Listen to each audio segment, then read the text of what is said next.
So today's daf is daf Lamed Aleph. We're going to start where we left off yesterday on Lamed Amid Beis, Omer of Ashi, which is a little bit above Tosas V'chi Nechshadu, and I guess you'd count about 10 lines up from the bottom of the Amid, Omer of Ashi Hochi Kamar. And Rav Ashi is offering a new interpretation of the Brisa that we quoted earlier, Ben Yisrael Shomer LeLevi. So now we're talking about a Yisrael that has Masros, which he inherited from his father, and it was never delivered to the Levi. Abba. And my father, before he died, told me that Maser lecha biyadi, that I have your Maser in my possession. Oh, Maser lavicha biyadi, or maybe this was meant to be given to your father. And now the issue is perhaps the Balabayas, meaning the father of this Yisrael, during his lifetime, had been mafresh trumas maser, which is 1/10 of the maser.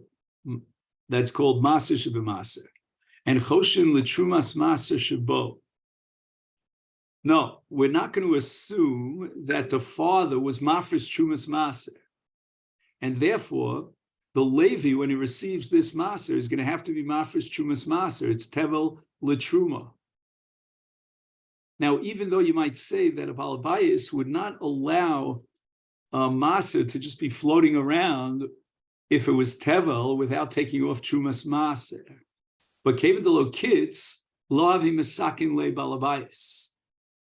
When a person is mafresh trumas maser, whether it be the balabayis himself or the Levi who receives the maser, in both cases, you have to know exactly what is the quantity, the kamus of tvua, so that you can be mafresh exactly a maser min a maser. But in this case, we assume, or shall we say we're choshesh, we're afraid, that lest the father in his lifetime, before his death, was not mafresh trumas maser. And even though we have a chazaka that al cheskas chaver sheina motzi dover sheina mesuka mitachas yado, nevertheless, in this case, since he did not know the exact kamus, the father I'm talking about, right, of maser, therefore he wasn't mafresh trumas maser. However, if the Yisrael says to the Levi, kar maser lecha biyadi, or kar maser levicha biyadi, if they knew exactly how much volume there was in the tefua, then ein choshen l'trumas maser sheba. Well, I came with the kayets. In other words, the father, when he told his son, this is maser, what he meant is tikuni tanti balabais, that I was masakin it. I already removed the tevel and I was mafresh trumas maser. And even though, again, let's emphasize that the chiyuv of trumas maser is really on the Levi who receives the maser, but nevertheless, the balabayis, in order to guarantee that the Levi shouldn't chas v'sholom be nichshal in tevel, the balabayis will be mafresh trumas maser, but only on condition that he knows that that's exactly kayetz. He knows the exact kamus of the tvua, namely of the maser. So that's where, according to Rav Ashi, the Brisa makes a distinction between these two scenarios. In the first scenario, it's low kayetz, and therefore we assume that the father in his lifetime was not mafresh trumas maser. In the Sefer, there was kayetz. He knew exactly what the kamus was, the midas hamaser, and therefore he was mafresh trumas maser, because ein adam motzi davar she'eno misukan mitachas yodo. But now the Gemara asks the most fundamental question of all, and that is, I can't be mafresh your truma. You're chayav in mafresh truma. In the case of the Levi who received maser, the Levi is chayav to be mafresh trumas maser. Now there is a concept of shlichus, but not when it comes to afrosh's truma. The Gemara establishes that in Bab Metzia and Perek Elu Metzias that if I would go ahead and be mafresh truma on your behalf from your tefua, you could come back and say, what do you mean? I would have given a different amount or a different quality of tefua. So there's no din of a self-appointed shliach with regard to afrosh's truma. So therefore, the Gemara raises the objection of Chiyesh Reshus LeBalabais Litrom Trumas Maser, and the Gemara says, yes. Whose opinion is this? Now here's Machlokas HaPoskim, back and forth, whether or not this is a Das Yochid that we're about to learn, or he was the Tana who came forward and said this, but all the Tanoim agreed with him. Abba Los ben Gamla, he was the one who established that there's a Reshus for Yisrael, who was Mafresh Maser, to go ahead and be Mafresh Truma Min HaMaser on behalf of the Levi. And even though the Levi doesn't know anything about it.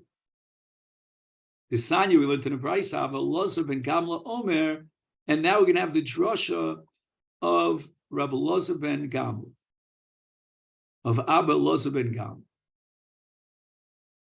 Now the pasuk in Parsha Shlach, when it talks about Truma, it says, "V'nechshav lachem trumaschem kadagon min hagoren u'kemalea min hayeket."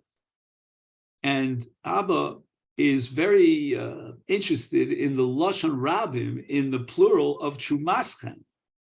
And now we start today's daf. B'shtei Trumos hakosim medaber.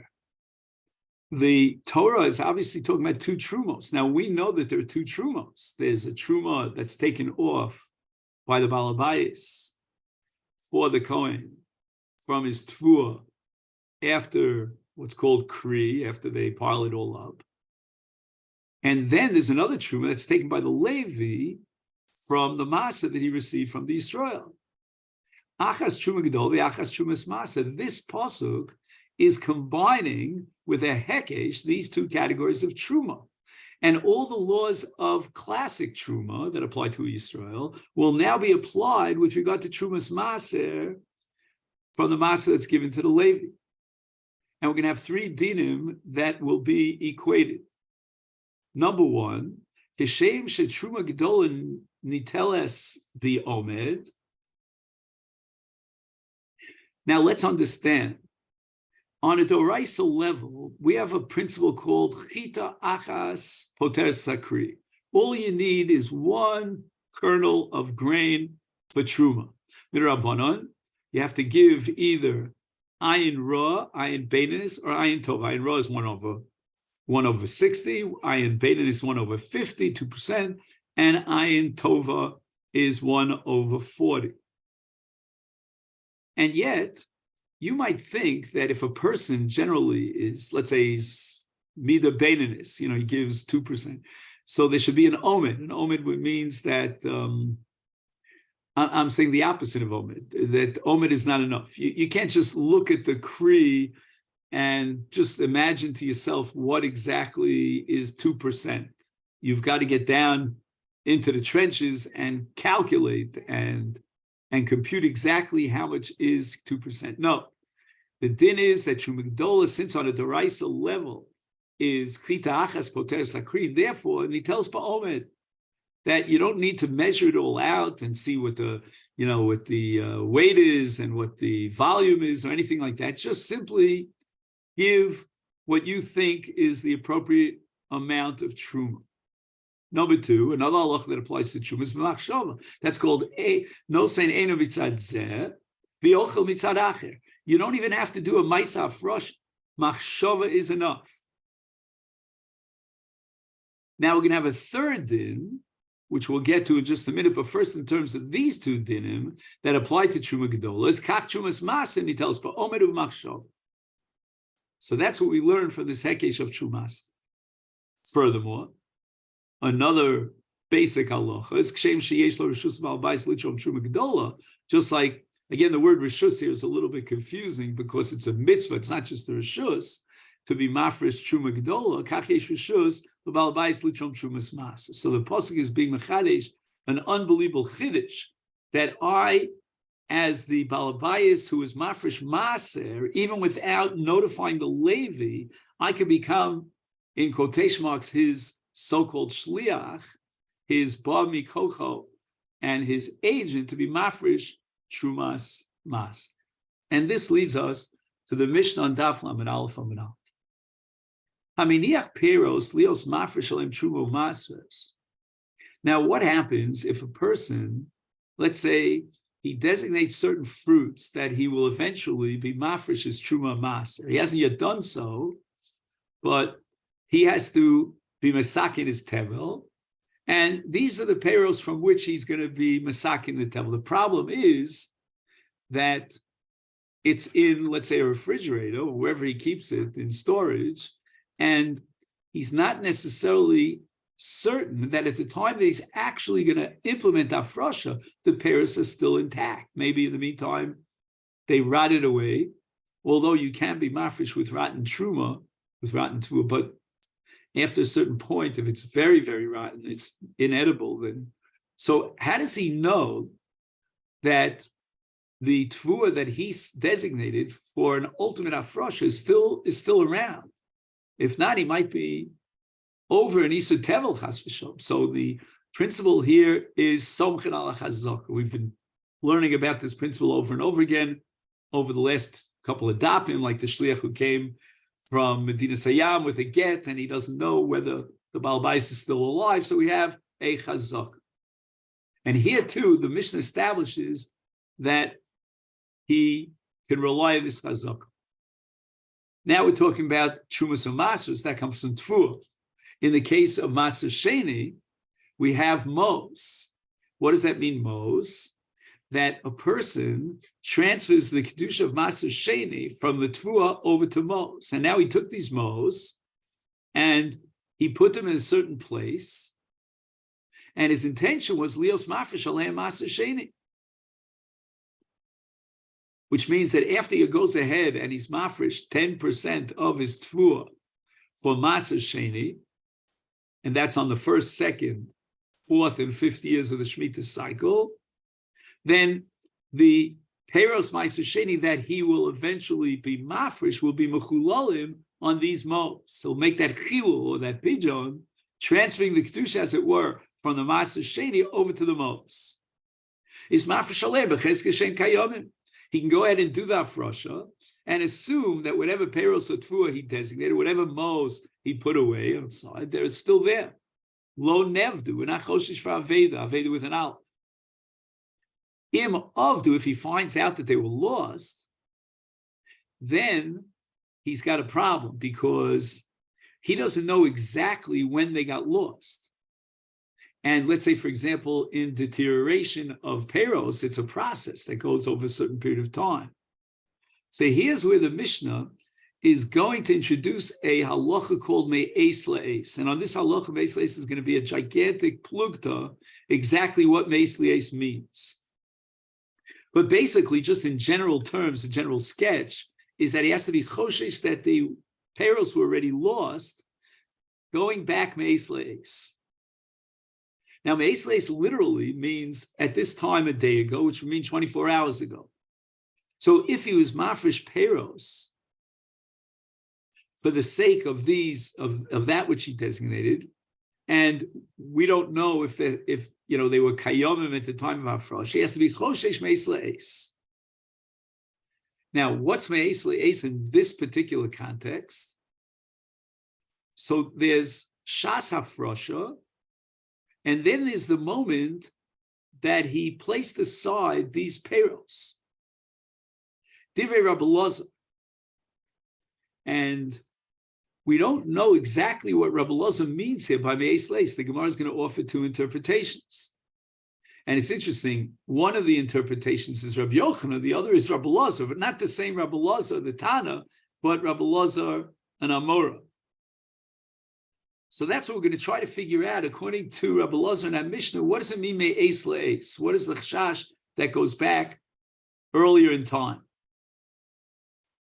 Rabbi Yehuda Omer, in a case of yayin, and yayin becomes chometz, and it sours over the course of time, then b'shlosha prakim bodkim sayayin. There are 3 periods of time in which the yayin becomes chometz, and those periods of time you have to be bodek the yayin to make sure that it wasn't chometz, because otherwise you can't use it as truma or maser on other yayin because it's no longer yayin, it's chometz. What are these 3 periods of time? These are called bekidum. Okay, we're going to have a whole Gemara about Kidum. I mean, there's a ruach called a ruach kadim, like an eastern wind. Shel motzoi chag after Sukkos, ubotzos modar, and when the grapes in the eshkol are beginning to, the flowers are beginning to fall off. Ubishas knisas mayim baboser, and when the grapes grow to a size of what's called pul al-lavan, and they put a little bit of lachluchis to keep it wet, and that's the shear of lachluchis called kipul al-lavan, and it's already ready for schita. Now you can squeeze out the juice from the grapes. So these are 3 periods of time that we're worried about yayin becoming chometz. It's beginning to ferment, if you will, and therefore you have to do a bedika. The Gemara says the following: My me'es le'es. What does Rabbi Lazar in the Mishnah refer to when he speaks about me'es le'es? And here are the 2 possibilities. We'll just give a little bit of an introduction to the machlokes coming up here between Rabbi Yochanan and Rabbi Lazar the Amor. He was bodek, and he found the peros that he had left in order to be mafresh shumas and maisrus on other peros, or the most that he designated here to be machal. He found that they were completely destroyed or lost. So we have to be choshesh that maybe other hafrashos before that time were also mistaken, and they were invalid because maybe that already at that period of time, earlier than his bedika when he found it, like we're going to have a case where you check a mikveh and you find that the mikveh no longer has 40 sah. So we have to know what time beforehand was the mikveh already chaser, it was less than 40 sah. Or for example, if a woman has a yitzias dam min hamokar, and it only comes out of the body a little bit later, but it was already metami of betumas nida when it came out of the makar, we have to know when she sees the dam come out, how long beforehand was she already tmeya? And in all these cases, we operate with a principle called meis leis. In our context, we have 2 possibilities what meis means.